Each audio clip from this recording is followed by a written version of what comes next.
Oh, this is so nice. There's so many of you nerds out there tonight of many shapes and sizes. But I think tonight I would like to dedicate this PowerPoint presentation to the ladies. The ladies who spent so much time polishing their glasses and brushing up on their Proust. Fellas, I'm going to tell you what I told the guys that I played with in a Wings tribute band. I said, take your genitals, put them in a drawer, you're not going to need them for a while. Actually, that's not true. That's not true. Alright, fellas, this PowerPoint presentation is for you too, because tonight we're going to examine the yeast infectious sounds of bread. And the men who love them.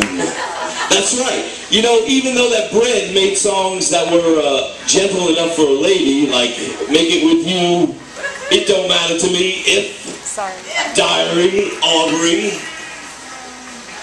The people who bought Bread records were actually dudes. Mostly dudes. In the time that they were around, from 1969 to 1976. Here's your archetypical Bread man fan. Okay, he sported 3 varieties of facial hair, as you can see. Is the archetypical breadfan. He wore 4 colors of flare bell-bottoms, and most likely he smoked Benson & Hedges 100s. That's right. And if you were a white male with some kind of stash going on, there was no better music for you to score with than Make It With You by Bread. That's right. Can you hear this?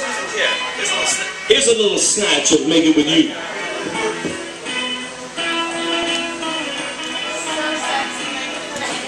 That's right. Every one of you is going to get laid tonight within the sound, even if you have to do it yourself. Anybody who's hearing the falsetto of David Gates is going to have some lucky time tonight. Alright, which brings us to what happened in 1970 when this music first came out. If you were a black man, you could put on James Brown or Isaac Hayes or any number of love-making music. But if you were a white male with a mustache in 1970, your choices were very limited.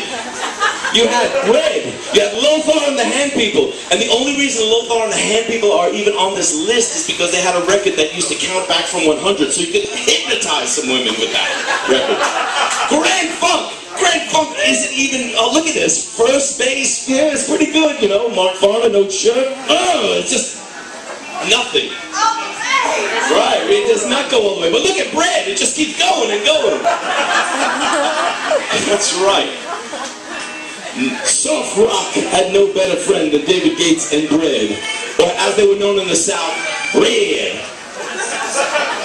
I need me some bread. Give it to me. All right. Well, now I'm going to outline for you. See, now, I know a lot of you don't believe, I know a lot of you have consigned Bread to the wussy section of your record collection, but you're going to learn a lot about Bread tonight. I did a lot of research this week.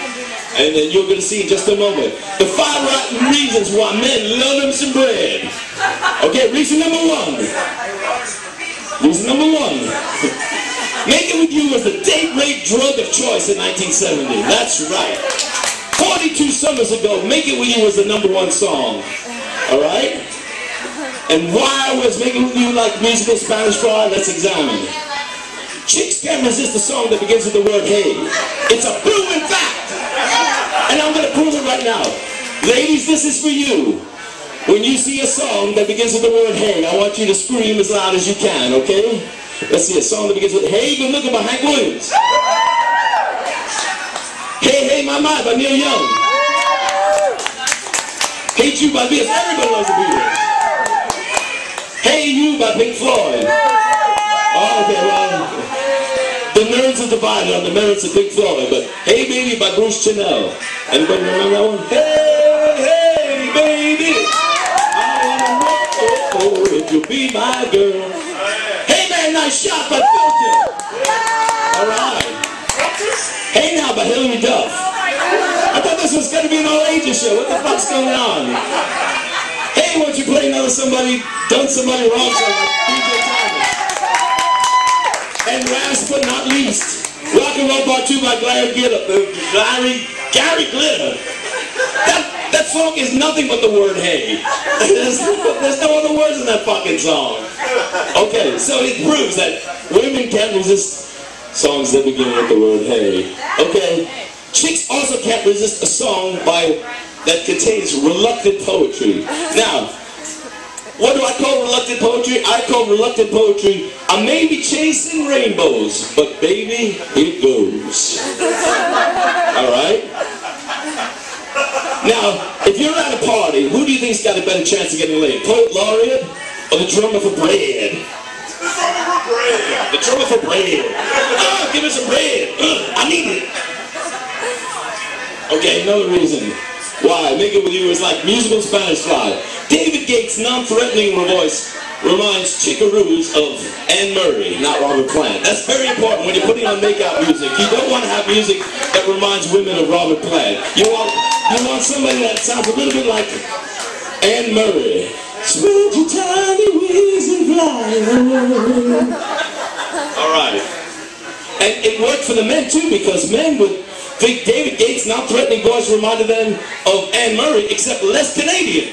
They used a little bit of imagination there. Alright. Reason number 2.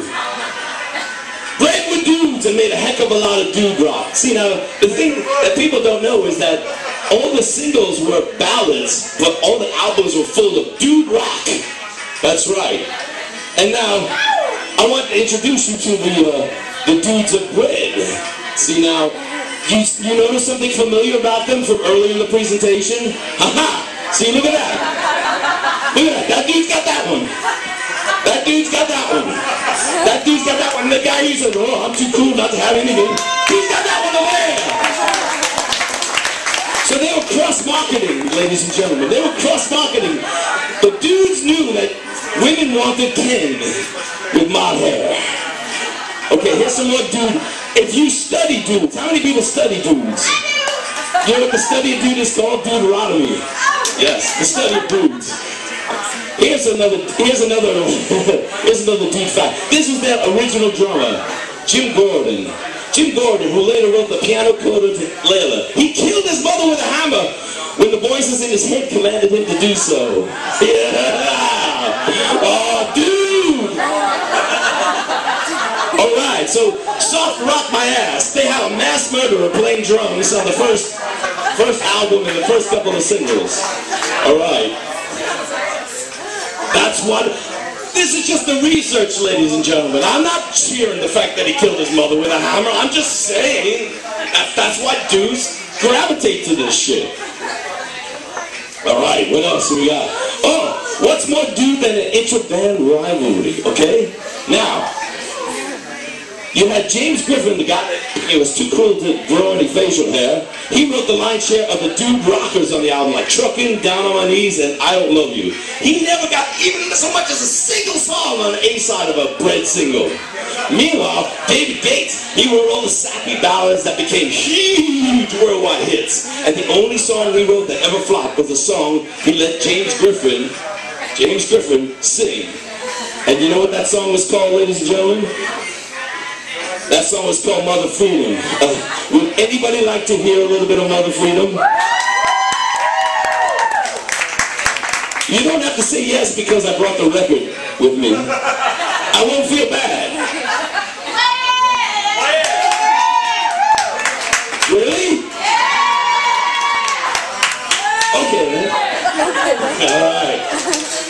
All right. See how I prepared all those slides for every possibility? Yes, alright, okay. Look at this, Bred's got a logo that has a slice of bread on it. Alright. Alright, I didn't even notice that till today. Alright, this song is called Mother Freedom. Okay, now, this is the only song of theirs that never was a big hit.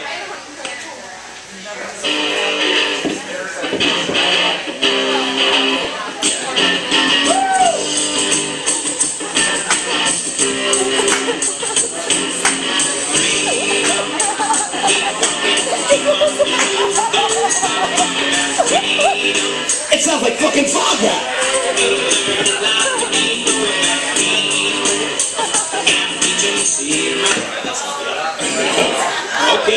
You like that song? Yeah! Alright.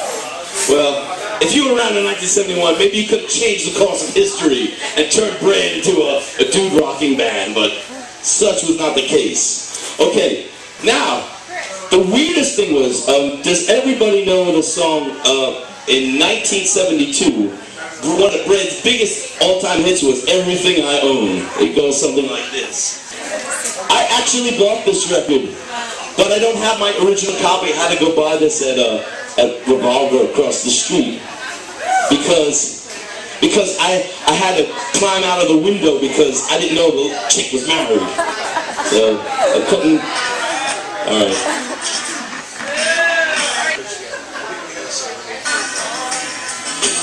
Does everybody recognize the song?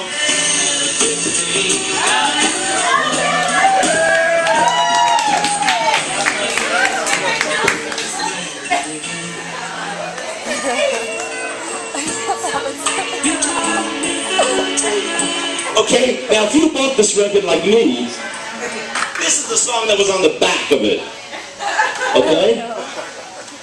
It was a song called I Don't Love You, and it went something like this.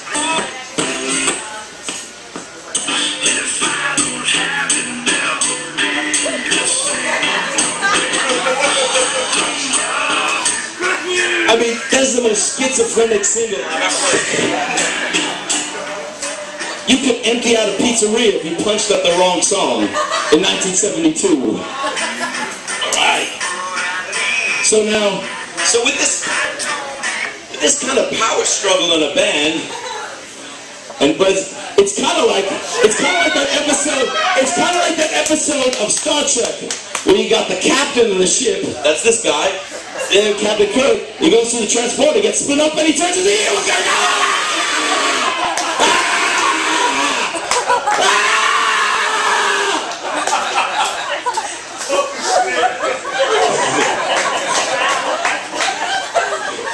This is not the face of soft rock, ladies and gentlemen. This is the face of dude rock, but it's being relegated to the B-side, and it is getting angry.